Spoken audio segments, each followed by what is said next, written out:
Hey, Pin Dude here. Welcome back to My Vintage Pinball. Today's episode is going to be a game room update for October of 2018. For the first time in 8 years, I am standing in what is now a dedicated game room in the house. For a little review on my game room, if you didn't see my last game room workshop update video, this has always been my game room, probably going back 12 plus years. This is a room. I'm on the first floor of my house. I do not have a basement. I have a smaller house. It's a room that's kind of off the beaten path on the first floor. It's a room that used to have a wall right here. There was a wall, and there was two rooms. My game room was initially just in the back section. I ended up knocking out the wall and making it one big game room.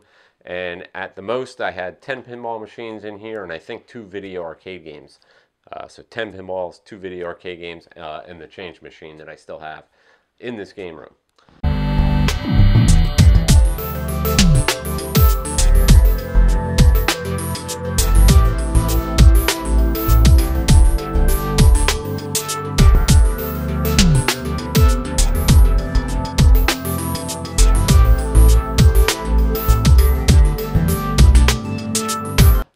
Then I sold off all my games, got out of the hobby for a while. This room was used by my girlfriend for her home office. And then I got back into pinball and started to acquire games again and needed a space to put them in. So we reworked this room to be a game room again. So the full room here is 23 feet by 11 feet, just over 11 feet wide. I didn't want to use the whole room for the game room again. I wanted to actually use the front part of the room for a sit-in area, a part of the house that can be used for both the game room when you have people over, but can also use just for sit-in and read-in and stuff like that. And when you walk in the house, it looks like a normal house. You actually have to come around the corner to actually see the pinball machines. So I really like the way it came out. We went to Ikea, as I mentioned in previous videos, got a bunch of furniture, have that all set up in the front of the game room here in the front part. I will show that to you in a second. So the actual game room that I finally decided on the size is 12.5 feet wide going this way. And of course this way is still the same. It's 11 foot 3 inches. Wherein lies my problem. Now I did acquire the whole room, so I have both sides here. So initially I thought I was going to have room for 5 games across, but I needed more room in the front part of the room in the sit-in area. So it ended up being 4 games across.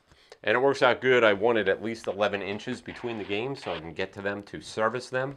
So I have 11 inches between the cabinets of each game. And then in that far corner I have I had enough room for the change machine. So on the other side of the room, and I'll show you in a second, there's still some stuff in here that we need to get out of the room. Obviously I don't have anything over here yet, but I do have Countdown. That's the head for Countdown right here. So Countdown's going to have to go on that side. But the problem with this room only being 11 foot 3 inches wide is that a pinball machine needs 60 inches from the wall. So if I take 60 inches from the other wall, that leaves 60 inches right here, which only leaves about 19 inches between that game and this game. So it's not going to work.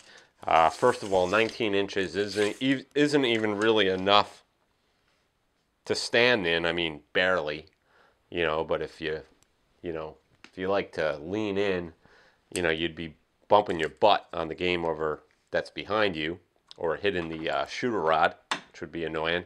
And the other problem is if you have games that close together, how the heck do you get the pinball glass off to service them? So that's a problem. So obviously Countdown, I can put it lengthwise on the wall for now, but that takes up a lot of space. And the other problem is you could go back box to back box opposing, but that won't work in this room either because I only have I only have 12 and a half feet to work with, and that's not enough room on either side to even stand in. So quite the dilemma. So once again, the room is 12 and a half feet wide by 11 feet 3 inches wide. So if you have any suggestions on how I can lay this out and get the maximum number of games in here while still being able to work on them and service them, let me know.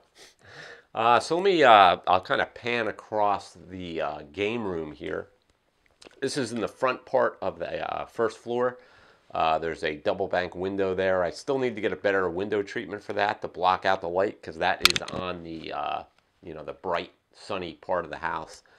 I want to make sure I don't get any UV light in here that can fade pinball cabinets. Those are pretty much room darkening, but there is some space in them where the light comes through. So I still got to work on that. There's still some stuff that you'll see on the other side of the room that needs to be removed, but really happy with it. It feels nice and cozy in here, and once we get more games in here, obviously Countdown's going to be coming in within the next 2 weeks. And then, of course, if you've been following my game room here, I currently only have 2 working games, Back to the Future and Disco Fever. Stingray, we haven't done the electronics on it yet, and Roller Games is all done except for the playfield. There's no playfield in this game. The playfield is actually right here, as I've been working on that off and on, getting ready for clear coat. And then behind that is the playfield for Countdown, which we'll be going through shortly. So let me pan around and show you this room, and then we'll move to the front part of the game room / sit-in room. All right, so I'll kind of pan across the room. I'm standing at kind of the opening to the game room. As you can see on this side over here, all this stuff will be removed. That'll all be coming out of the room, and there'll be, room for games. Just got to figure out how I'll be able to configure the room. And then there's that double bank of windows, and then just a single light up there on the ceiling. And it is, it's a carpet, but it's a real low pile carpet. All right, so let me flip to the other side of the room. I'll stand over by that window and pan through the room here. All right, so here's the game room from the other side, standing by the window. And you can see on that far corner, separating the 2 rooms with these big wall units that I got from Ikea, and I'll show you and go into more detail on those when we get into that other room there.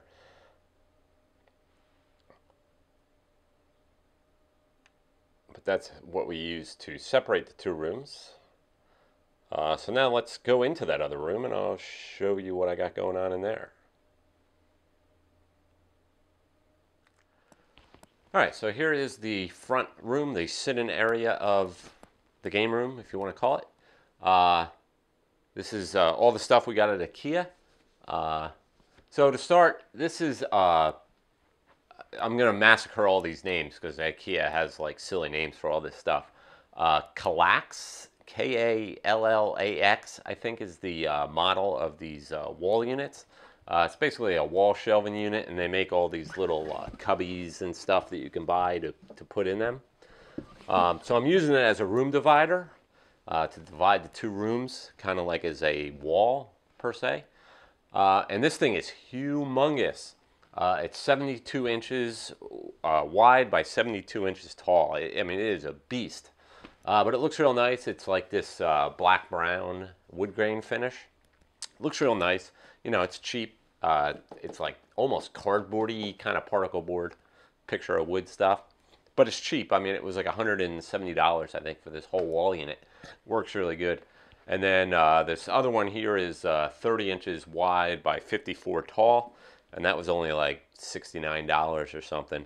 And then I have, a fairly, I think it's 36 inches, I think. So like a normal exterior doorway separating the room. So it'll still be easy on the cart or a hand truck to bring games in and out.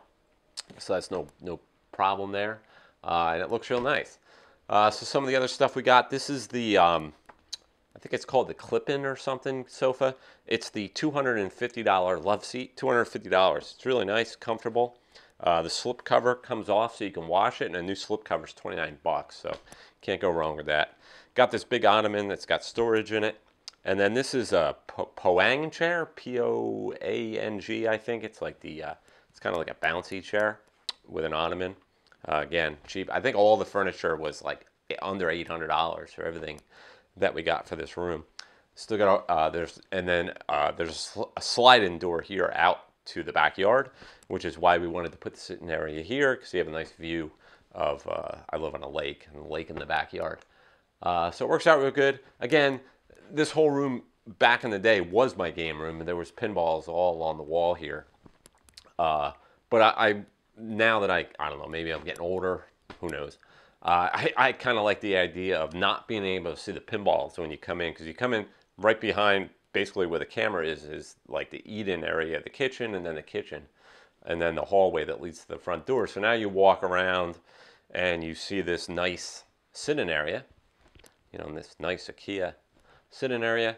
You can't see the pinballs at all until you come all the way around here and, you know, walk into the game room. So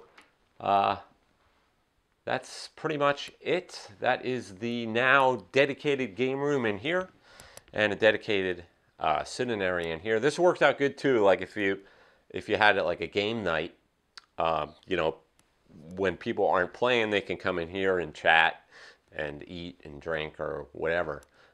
So I think it's a real nice setup that I got going on. Definitely, I'm most happiest with this setup out of all the iterations of game rooms that I've had in this house. My initial game room was upstairs in a spare bedroom.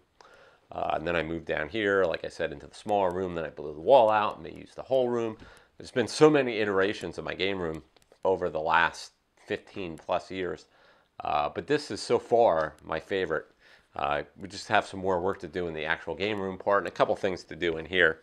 But hopefully within the next couple months, I'll be able to call both of these rooms pretty much done. So let's go back into the game room and wrap it up. All right, so there you have it. A little game room update for October of 2018. I wanted to kind of update people, for the people that have been following what I've been doing here. And like I said, if anybody has any suggestions on the layout here, once again, it's 12.5 feet wide, or 12.5 feet long by 11 foot 3 inches wide. And as you saw, there's you know, two kind of shelf units as a wall on that side with like a 36 plus inch opening to be able to walk in between the rooms. So I don't know, I'm kind of like against the wall trying to figure out a layout here to be able to like kind of maximize the space. But anyway, that'll pretty much do it. I want to thank you for watching this video. If you have any comments or suggestions, please leave them down below. Hope you enjoyed the video. There'll be more game room updates as we go. But coming up, hopefully next week, will be part number 2 of the Countdown restoration. That cabinet's going to be done most definitely by probably middle next week. And then we'll be bringing this head out here to start working on the head, which shouldn't take very long. And then we just have some stuff to do on the play field. And we will have a working Gottlieb Countdown very shortly, I promise. And then we'll get back to that roller games play field. I know I got sidetracked with buying the Countdown, but we're going to be getting to the clear coat on that roller games play field really soon. So stay tuned to the channel. So once again, I want to thank you for watching My Vintage Pinball. If you haven't subscribed to my channel, please hit that subscribe button. Leave comments or suggestions down below. If you have any viewer mail, send them to me at fierodoug@gmail.com. All that info is in the video description. So that'll do it. I am Pin Dude. This is My Vintage Pinball. Thanks for watching, and I will see you next time.